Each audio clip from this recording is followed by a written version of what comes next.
So, dinner na naman guys. Meron tayo ditong shredded chicken, butter, and yung onion and garlic, and then yung ating chili. Hindi ko na record to para mag-boil ng chicken, syempre. Tapos i-shredded lang. So, proceed na tayo sa cooking guys. Hapon na naman. So, ayan na. Maghilit lang tayo ng ating mantika.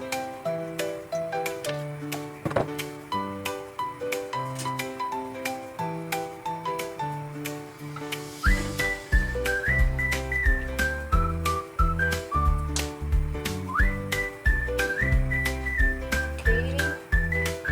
Optional lang yung ating butter. Pwedeng puro mantika. Pero ako, I used to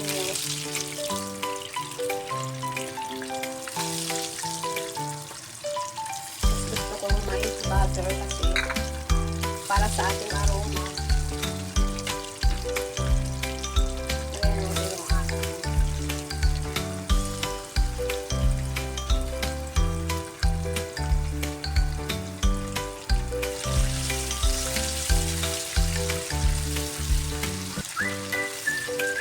pieces ng onion.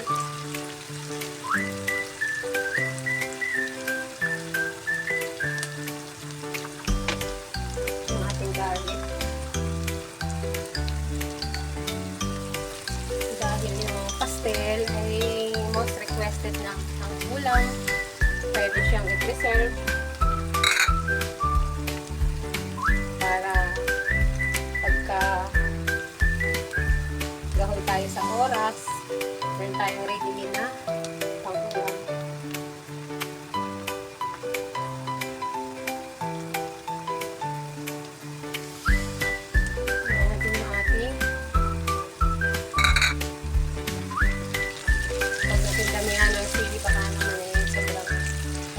Pipisatin yung ating kulang sili.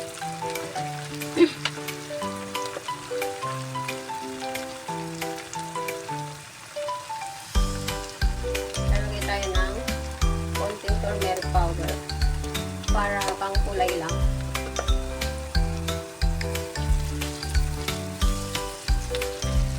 Medyo itong lang natin ng konti pa yung ating bawang at saka sibuyas.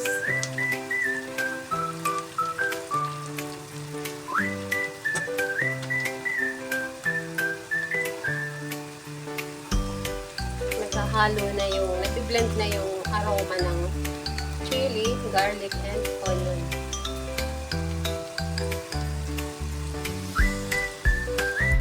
Ilagay na natin yung ating shredded na chicken. Hinalo ko yung kanyang skin kasi masarap din yung medyo may taba-taba onte. 1 kilogram na chicken breast ito guys. Ang dami na nito pagka naluto.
mag-equal yung ating soy sauce sa chicken.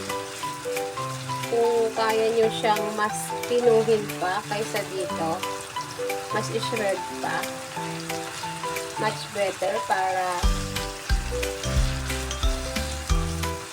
mas ano siya, mas tatagos yung ating pampalasa. At dahil nga pang-ulam lang naman namin ito, so mabilisan na lang na pag-prepare. Hayaan lang natin siya dyan na mag-dry, matuyot yung ating toyo para mag-toast. Kasi ang purpose natin dyan, ma-achieve natin yung maging toasted yung chicken.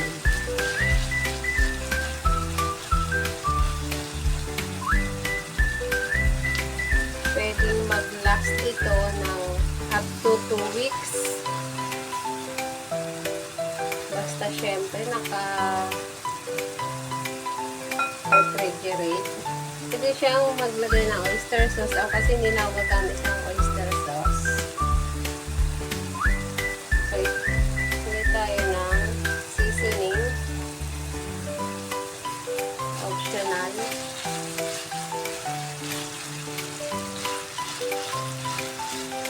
Ang bango-bango aroma.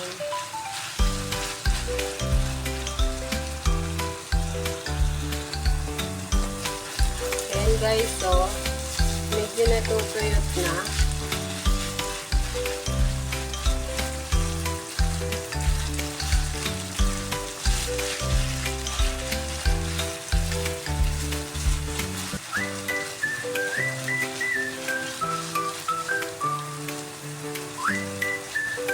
Nga pala guys, optional lang yung ating chili. Pagka hindi kayo kumakain ng maanghang, kahit wala naman ang sili. Nilagay tayo ng sugar, pang-enhance ng ating taste.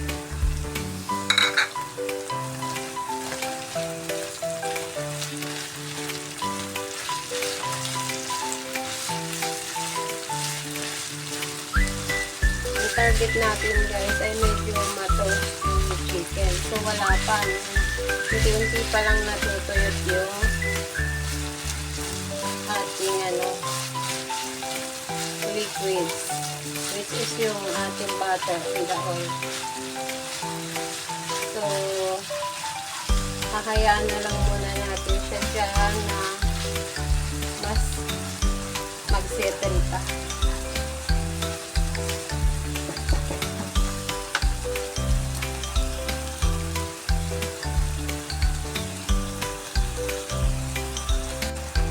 Habang nag-aantay tayo ma-toasted, ayan na o. Ilalagay tayo ng laurel. Parang napadami yung aking laurel. Pinuhugasan ko yung laurel guys. Kasi one time, nakita ko yung mga laurel, alikabok. So, syempre, dapat yung ating health is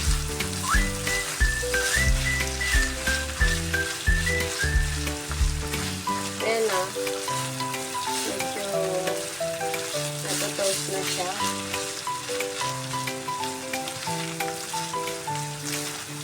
Kasi yun talaga yung ating purpose doon. Ma-achieve natin yung pagka-toasted ng chicken.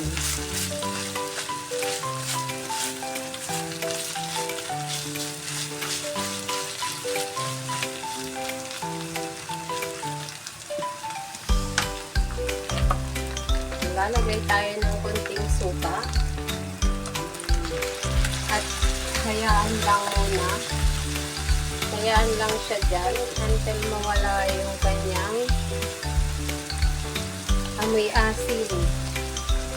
Yun yung mag-sisilbing preservative para kahit mag-i-stack natin siya ng matagal. Pero kung hindi naman natin siya i-stack pang isang serving lang, kahit wala natin supa.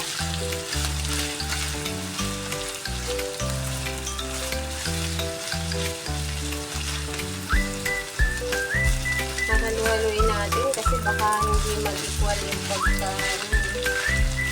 pagka-toast ng chicken. Napakatipid na ulam po ito. Itong 1 kilo, ang dami na nagawa. At kunti lang nito, marami ka nang magagamit na pang-ulam.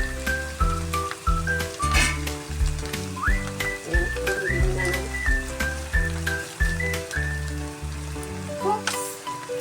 Parang nakukulangan pa ako sa ating paminta.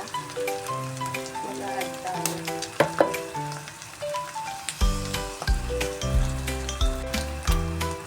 So, ayan na. Ayan na guys. Na-toast na natin yung yung chicken at saka equally naman, toasted siya. Ito lang talaga hinahalo siya evenly kasi para mag-equal yung pagkakatos. Ayan o, hinalo ko yung mga skin ng yung ating picho para may konting taba-taba naman. Hindi ko siya inalis. Ayan o, sarap na. So ayan na guys, ganun lang kabilis magluto ng pastel, chicken pastel. So ayan, mag-plating pa ba tayo? Hindi na. Hindi tayo mag-plating. Yung sili nga pala, nasaan sa ilalim na. Ayan na guys. Ang bango-bango ng kanyang aroma. So ayan, tapos na. Solve na naman ang ating pang dinner. So pwede natin siyang sabi pagka ayan o, gusto ko pa ata na mas toasted siya. Parang a little bit of crunchiness pag kinakain. Anyway, enough na yan.